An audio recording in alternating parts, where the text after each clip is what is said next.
Die woord sê, dit gaan goed met die mens wat nie die raad van goddeloses volg nie met sondaars omgaan nie en met ligsinniges saamspan nie, maar wat in die woord van die Here sy vreugde vind, dit dag en nag oordink.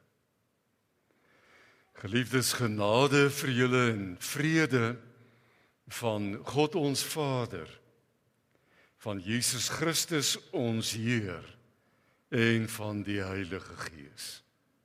Amen.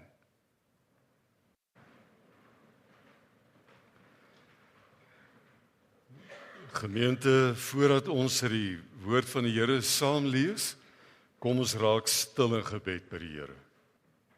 Ons liefdevolle Vader in die hemel, ons aanbid U as die lewende God. Daar is niemand anders nie wat al ons lof en ons aanbidding waardig is nie, Here. En dankie dat ons deur Jesus Christus meer kon word as net mense op aarde, maar dat ons kinders van God kon word. Dat hy in ons nuwe identiteit gegee het. Nou nie meer sondaars nie, maar verlostes, vrygespreek. Dankie Here dat U so pas toe ons skuld bely het in ons lied, dat U ons onskuld vergewe het en ons vrygespreek het van alle ongeregtigheid. Dankie o Heilige Gees dat U hierdie werklikheid van ons vryspraak in ons harte en ons denke bevestig. Dankie dat ons U goedheid kan bely. Here, en so wil ons vanmôre vir elkeen voorbid wat siek is, wat leef met die pyne van ouderdom en wat daarmee gepaard gaan, vir elkeen wat eensaam is, elkeen wat smag na iemand wat kan luister, iemand wat kan verstaan, iemand wat kan hoop gee. Vader, ons dankie ook vir hierdie gemeente. Ons dankie vir die liefde wat hier vir U is. En dankie dat ons uit dankbaarheid saam kan werk en kan uitreik na mekaar en mekaar kan seën en bemoedig en vergewe. En wil U dan nou, Here, ook U woord vir ons oopmaak? Praat U self met ons deur die woord? Gee dat ons U stem sal hoor deur die werking van U Heilige Gees. Ons bid dit in die naam van Jesus Christus, want U is ons verlosser. Amen.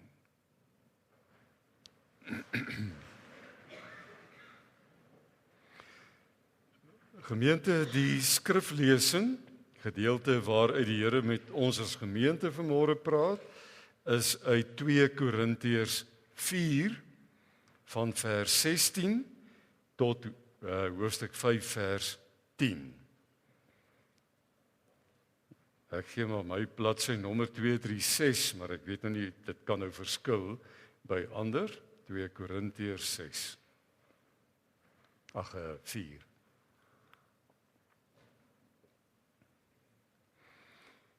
Die opskrif hier is, lewe deur die geloof. Lewe deur die geloof. Om hierdie rede word ons nie moedeloos nie. Al is ons uiterlik besig om te vergaan, innerlik word ons van dag tot dag vernuwe. Ons swaar kry in hierdie lewe is maar gering, gaan verby. Maar dit loop vir ons uit op 'n heerlikheid wat alles verreweg oortref en wat ewig bly. Ons oog is nie op die sigbare dinge gerig nie, maar op die onsigbare. Want die sigbare dinge is tydelik, maar die onsigbare ewig. Ons weet dat wanneer ons aardse woning, wat maar 'n tent is, afgebreek word, ons 'n vaste gebou in die hemel het. Dit is 'n woning wat nie deur mense gemaak is nie, maar deur God. En dit bly ewig staan. En terwyl ons in die tentwoning leef, sug ons, want ons verlang daarna dat ons woning uit die hemel ons sal oordek. Ons wil nie onklee wees en naak voor God staan nie. Ons wat nog in die tentwoning is, sug en voel bedruk omdat ons nie van die aardse liggaam afstand wil doen nie. Ons wil die hemelse bo oor die aardse aantrek, sodat wat sterflik is verteer kan word die lewe. Hy wat ons vir hierdie oorgang voorberei, is God. As waarborg hiervan het hy ons sy gees gegee. En daarom is ons altyd vol moed. Ons weet dat solank as wat ons in die liggaam bly, ons nie by die Here woon nie. Want ons lewe deur geloof en nie deur sien nie. Ons is vol moed en sou liewer ons verblyf in die liggaam wil verlaat en by die Here gaan woon. Maar of ons nou hier woon of daar woon, ons het net een wens. En dit is om te lewe soos hy dit wil. Ons moet immers almal voor die regterstoel van Christus verskyn, sodat elkeen kan ontvang volgens wat hy tydens sy aardse lewe gedoen het, of dit nou goed was of kwaad. Tot sover die skriflesing, broers en susters. Die Here Jesus het gesê dat elkeen wat sy woorde hoor en in hom glo wat hom gestuur het, die ewige lewe het. En hy sê ons kom nie in die oordeel van God nie, want ons het klaar uit die dood na die lewe toe oorgegaan. Nou broers en susters, dit is baie interessant om op te let hoe mense oog geoefen raak om die honderde boodskappe waarmee ons van alle kante af elke dag gebombardeer te word, op televisie, op WhatsApp, op SMS'e, om dit ek gebruik net eers die woord scan, om dit te skandeer as jy wil, maar ek dink scan beteken iets anders. En nou vorm daar later neurologiese patrone. Want as ons so baie boodskappe kry en so baie dinge moet lees en hanteer in nuusberigte, dan kan ons dit gewoon nie alles verwerk nie. So daar's sekere goed wat ons so outomaties uitskuif. Ek gooi net 'n oog daaroor gooi om daai kant toe. Hierdie sal ek aan aandag gee, want ons moet besluite neem en keuses maak waar ons op gaan bly. Jou televisie en jou rekenaar doen eintlik presies dieselfde vir jou. Want jou televisie het so slim geraak, dat wanneer jy bepaalde films sou kies op 'n Netflix, as jy weer sien, dan gooi hy vir jou 'n klomp films in daardie temas uit, want hy het klaar geskandeer waar kyk jy, en hy gee vir jou opsies. Dieselfde met Google. As jy op Google gaan, en jy's gereeld op sekere patrone, en jy vul 'n sekere tema in, dan gooi hy vir jou 'n klompie goed uit, want hy weet klaar waarin jy belangstel, want hy klaar gescan waar jy gaan betrokke raak.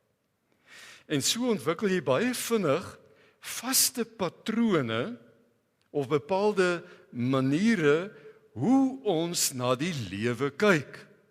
Met die gevolg dat ons almal min of meer met dieselfde oog na ons omstandighede kyk. En met dieselfde oog na die toekoms van ons land kyk en die omstandighede van ons land kyk. En ongelukkig is dit ook so dat ons oë al geoefen is om al die negatiewe dinge raak te sien en die slegte dinge wat om ons gebeur eers te raak te sien en daarop te fokus. Dis asof dit ons trek en dit ons in 'n rigting stuur. 'n baie interessante ding is wanneer ek vir jong mense huweliksvoorbereiding doen. Dan vat dit my geweldig baie tyd in die sessie waarmee ek besig is om vir jong mense te verduidelik wat liefde, soos wat die Bybel dit verstaan, wat liefde is.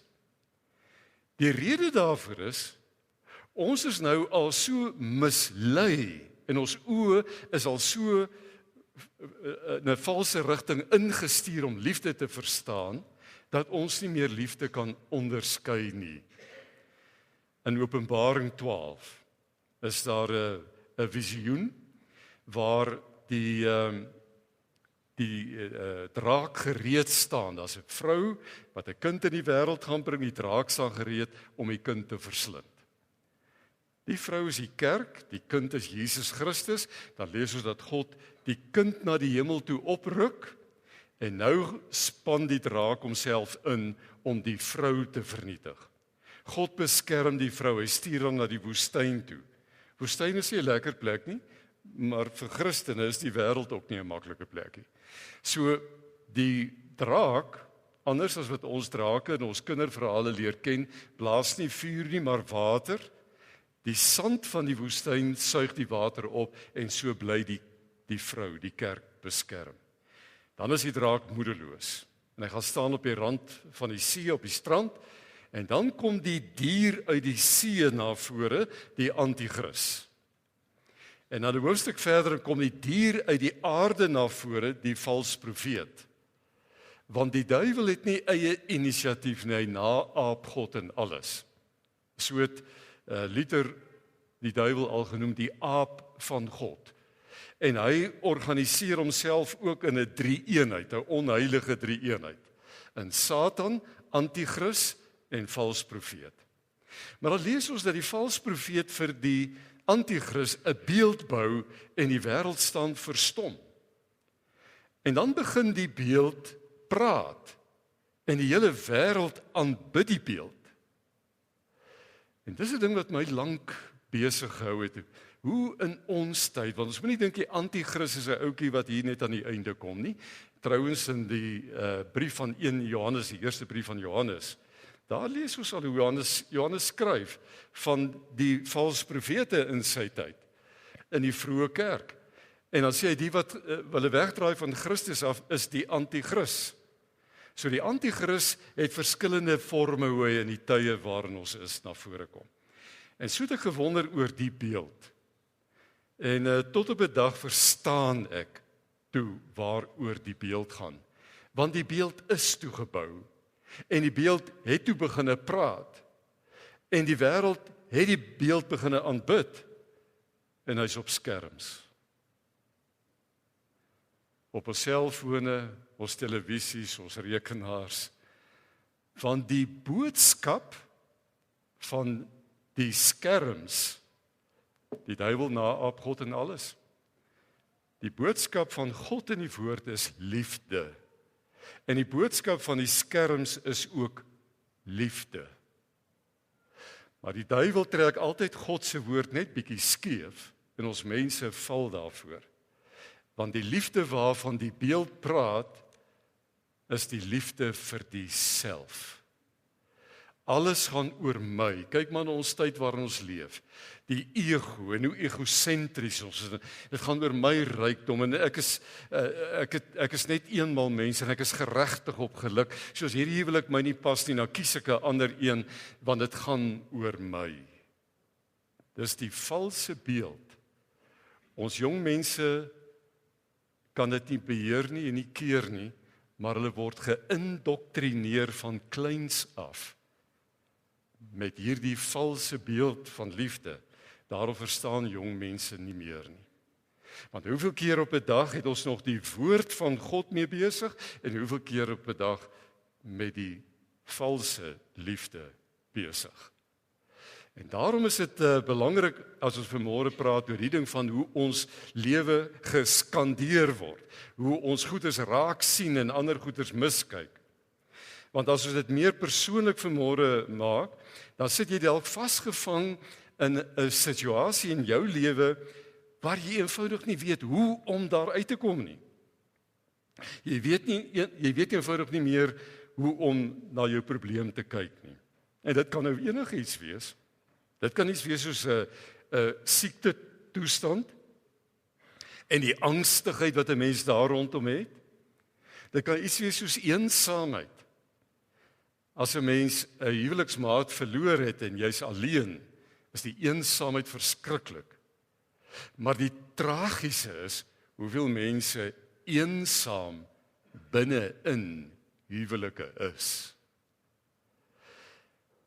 En dit kan dalk wees dat jy met finansiële verknorsing sit. Maar al hierdie sake het jou later so 'n groef gehad dat jy nog net in een rigting kyk. Jou oë is half geoefen om net in een rigting te skandeer. Dat jy nie meer anders kan kyk na jou hartseer en jou bekommernis nie, want jy het 'n vaste patroon ontwikkel van kyk. Omdat jy subjektief vasgeval het in jou manier van kyk na die lewe. En die geheim van 'n goeie webwerf op die rekenaar of 'n goeie koerant is om die leser se oog te lei sodat hy of sy op die regte plekke kan kyk. Dis eintlik wat Paulus in hierdie gedeelte wat ons gelees het vanmôre probeer doen. So dis 'n lang aanloop daarna toe om te kyk, hoe skandeer ons? Hoe moet ons oë oefen?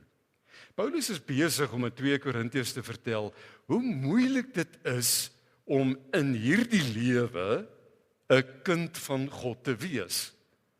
En dit hoef ons nie vir mekaar breed te verduidelik, ons elkeen weet. Toe Paulus oor homself gepraat het voordat hy tot geloof gekom het, hy sê, ek arme sondaar, wie sal my verlos van hierdie doodsbestaan?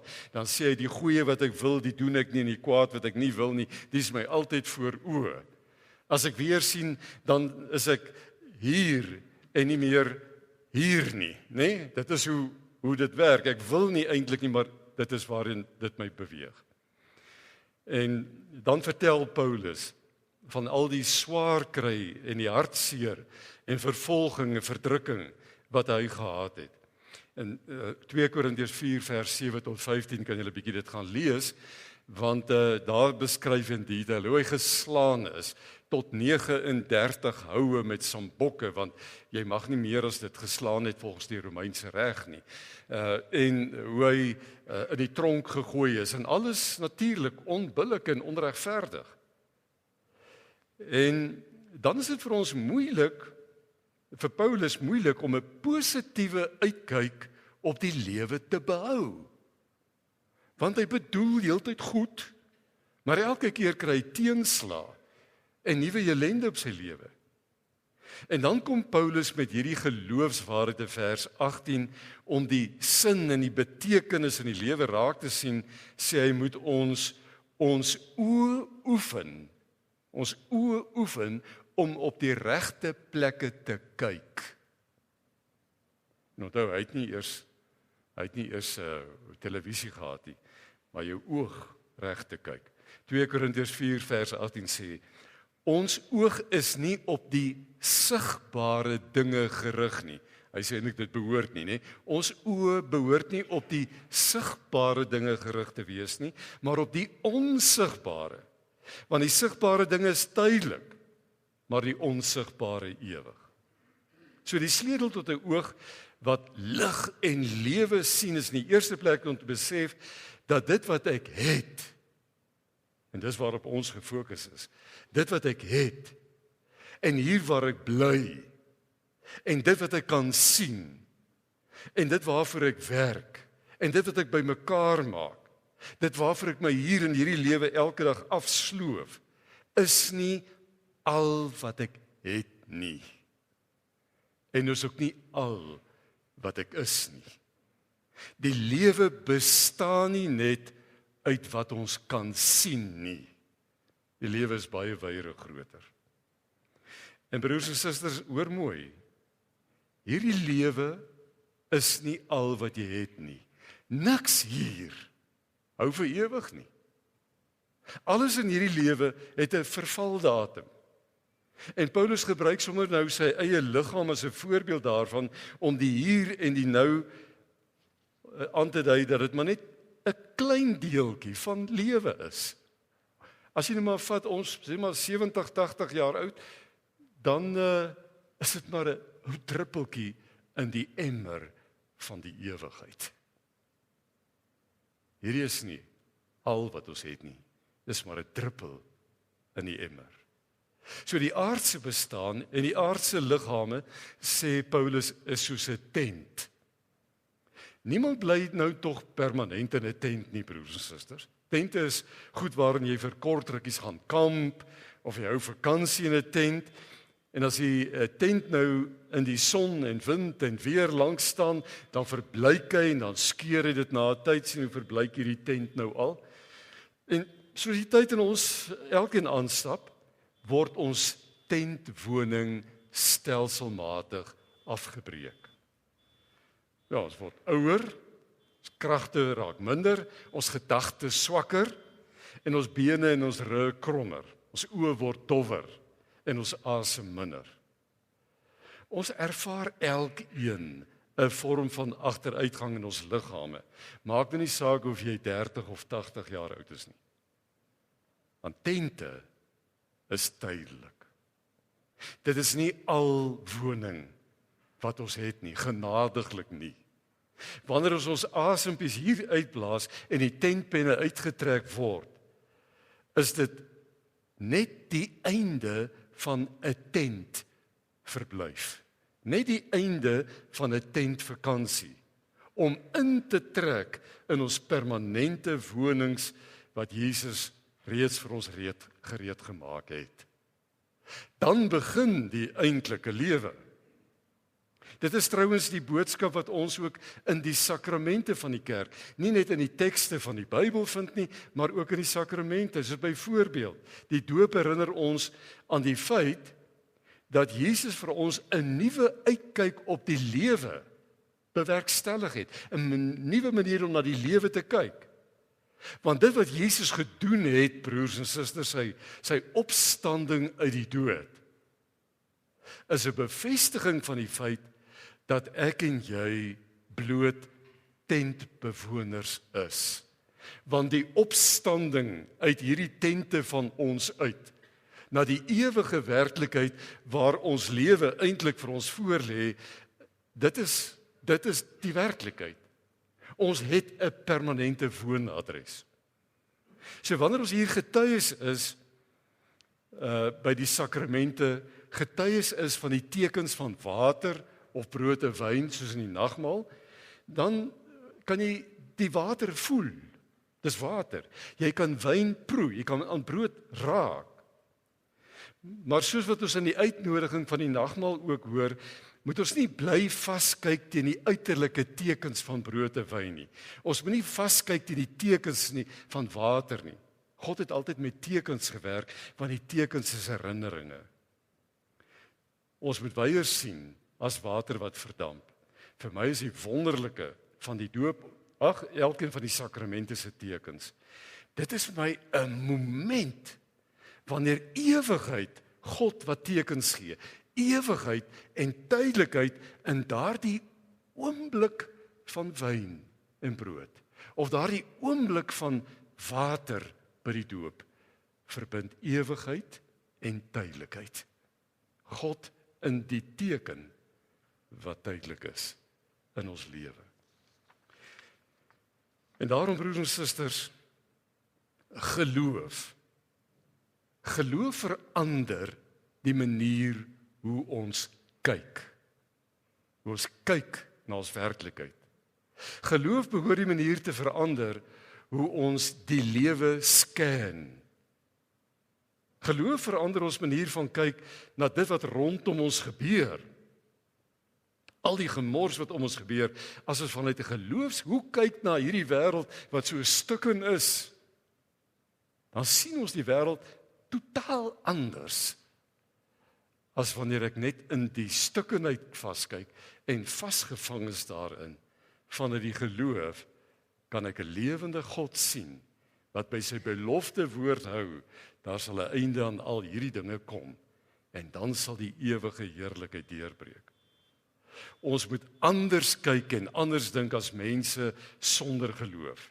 Mense wat sonder die Here is en sonder 'n ewige toekoms is. Want sulke mense lewe net vir wat hulle kan sien. En daarom lewe hulle egosentries. Dit gaan net oor hoe ryk ek kan word in hierdie lewe. Dis my enigste doelwit. Of hoe mooi ek kan lyk en daarom moet ek my bepaalde klere vir my koop of my hare of wat ook al. Maar ons is gefokus op onsself.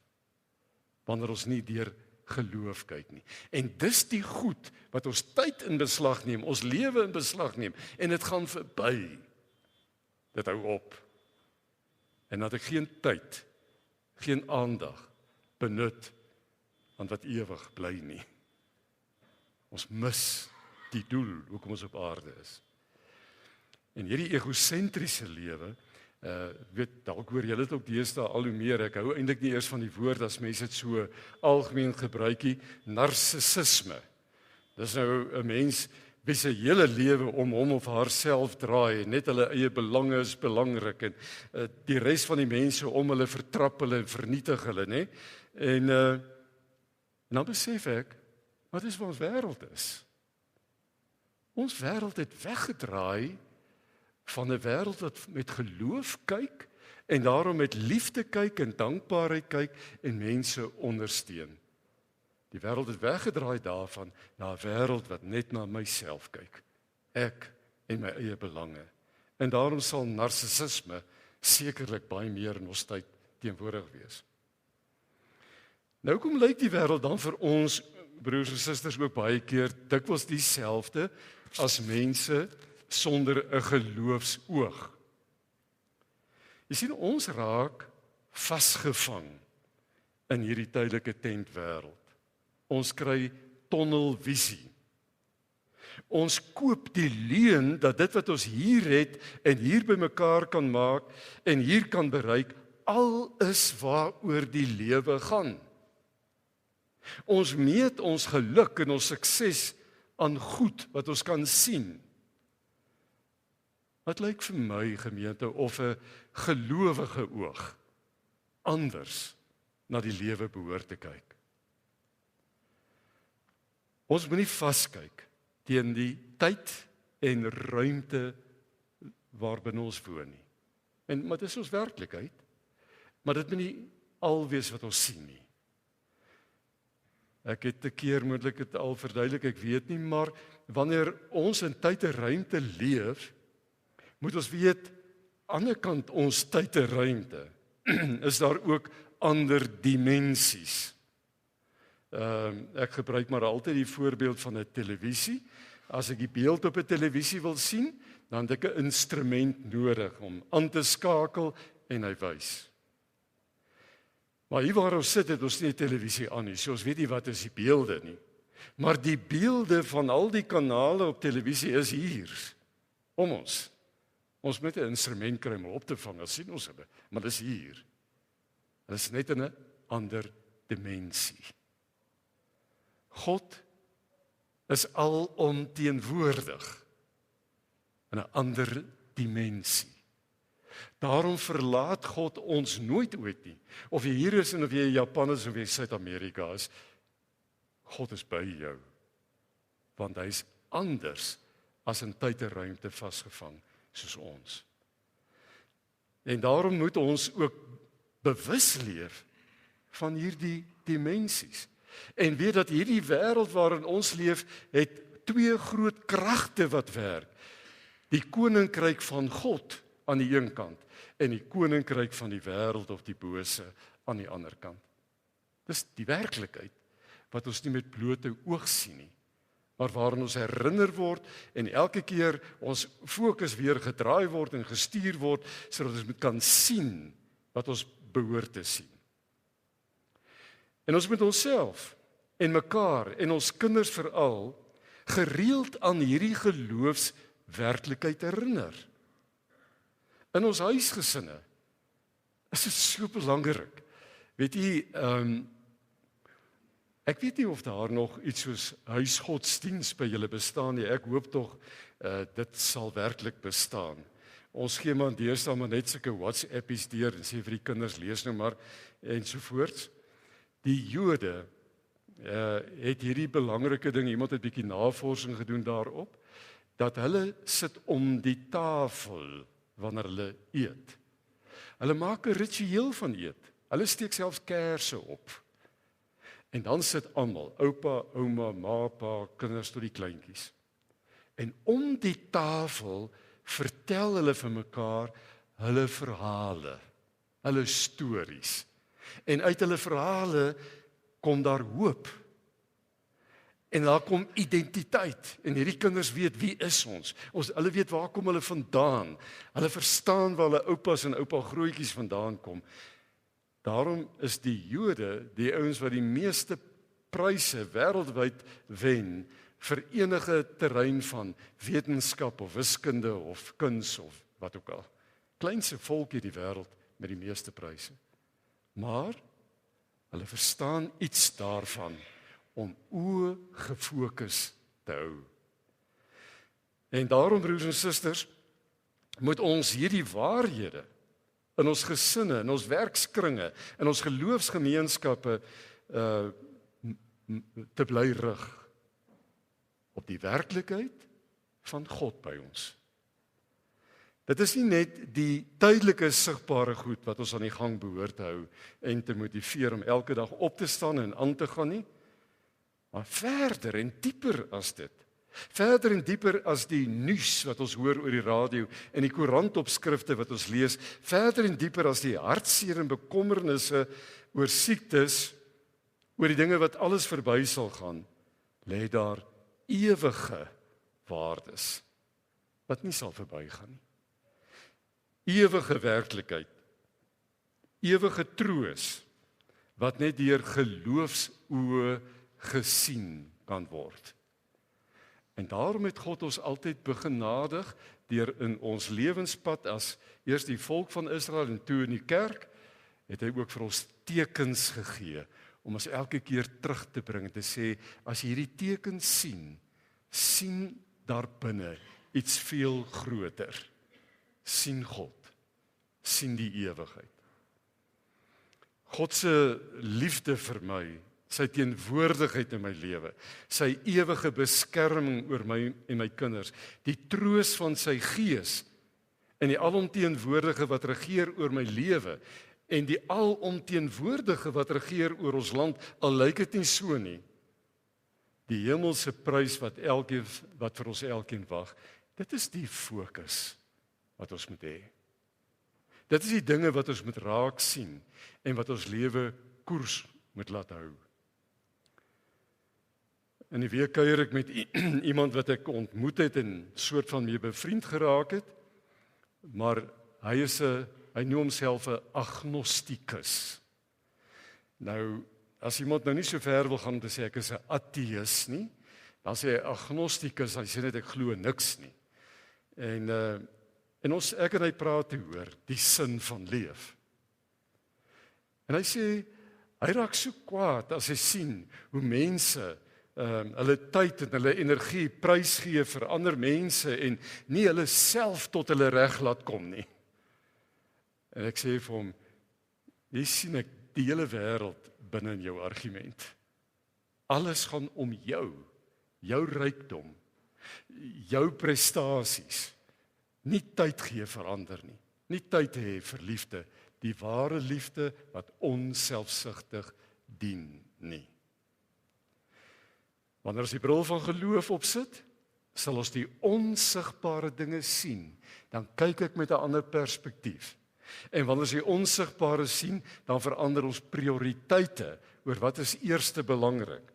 En dan begin ons anders leef en anders werk, omdat ons die waarde daarvan besef om eerder skatte bymekaar te maak waar mot en roes dit nie kan verniel nie. In 2 Korintiërs 5 vers 5 staan daar, hy wat vir ons hierdie oorgang voorberei, is God. Met ander woorde, die oorgang, dat ons van hierdie tydelike tentwoning die ewigheid kan sien, is God. Hy sê, as waarborg hiervan, het hy vir ons sy gees gegee. Die gees kom herinner ons aan God se verbond wat hy sluit, sy beloftes wat hy maak. En toe ek hiernatoe ry vanmôre op RSG op 'n godsdienstprogram, praat daar iemand ook oor die hoop wat die persoon vir die wêreld sien. Maar die hoop waaroor hy praat is net oor hoe as jy in klein dingetjies die planeet mooi oppas, dat dit sal uitkring en net meer mense opgewonder maak om die planeet op te pas. Dis nie die hoop nie. Die hoop waarin gelowiges vashou, is die beloftes van God. God kan nie op sy woord terugval nie. As God vir ons die belofte gee, as jy in my glo, dan het jy die ewige lewe. Dan is dit 'n belofte. En ek aanvaar dit.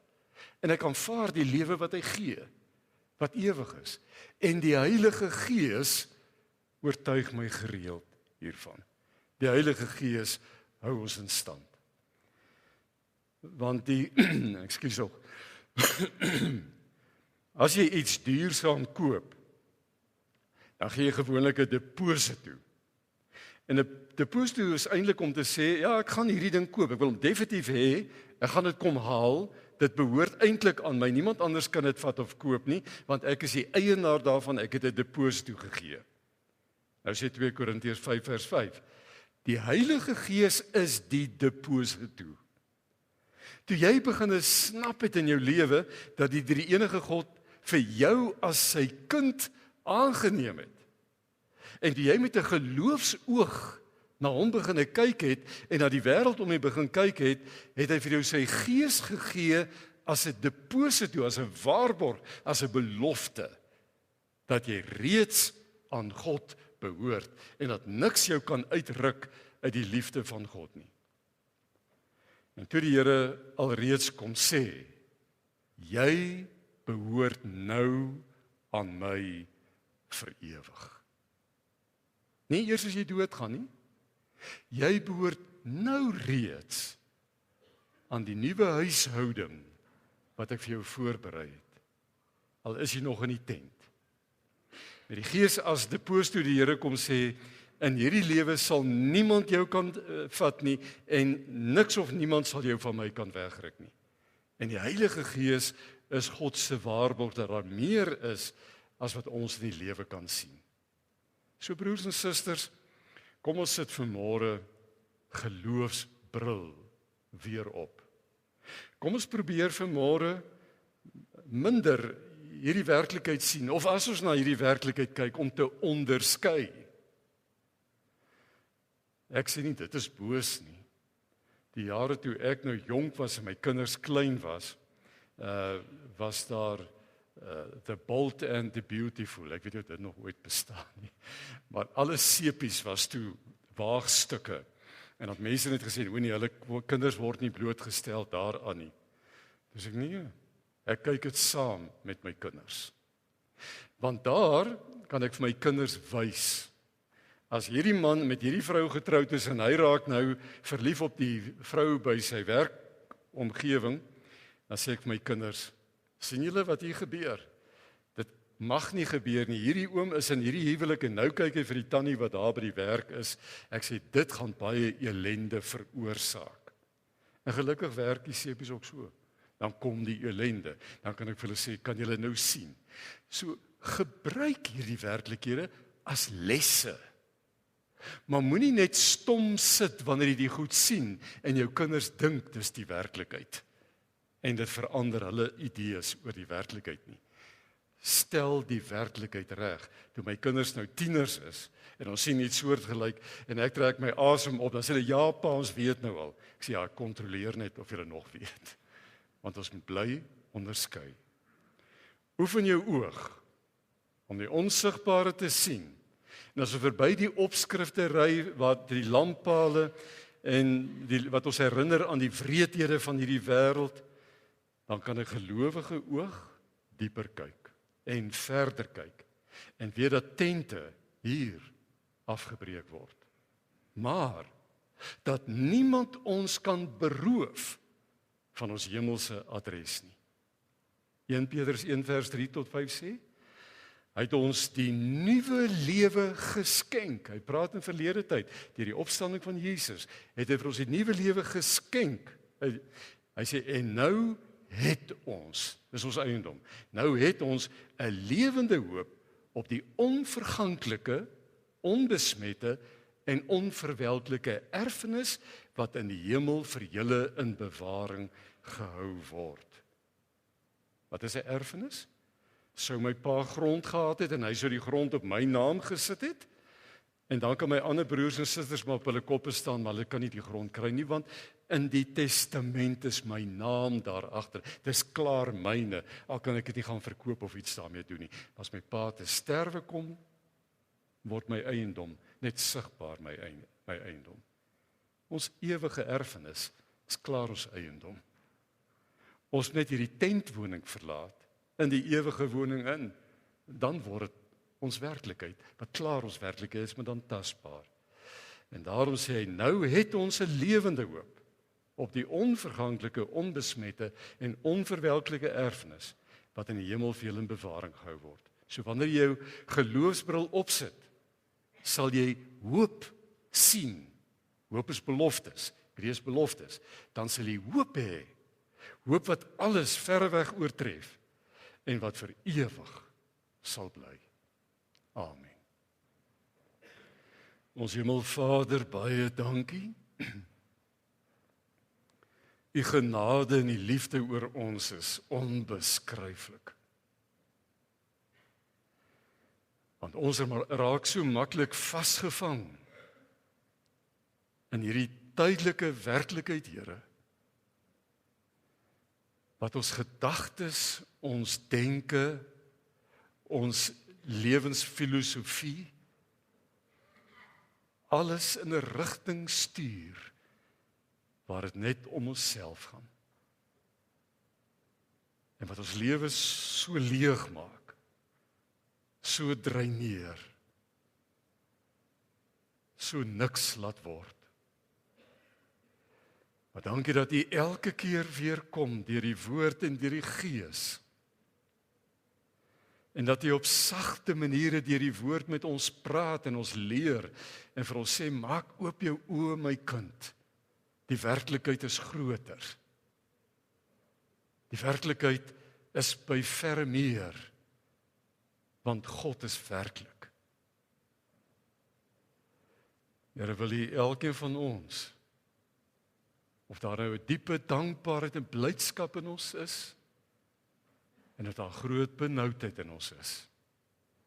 Wil U gee dat ons 'n benoudheid en 'n dankbaarheid op U sal fokus, U sal vertrou, U wat ons nooit verlaat nie. Ons bid dit in Jesus naam. Amen. Die genade van ons Heer Jesus Christus, die liefde van God ons Vader en die gemeenskap van die Heilige Gees bly nou met ons almal. Amen.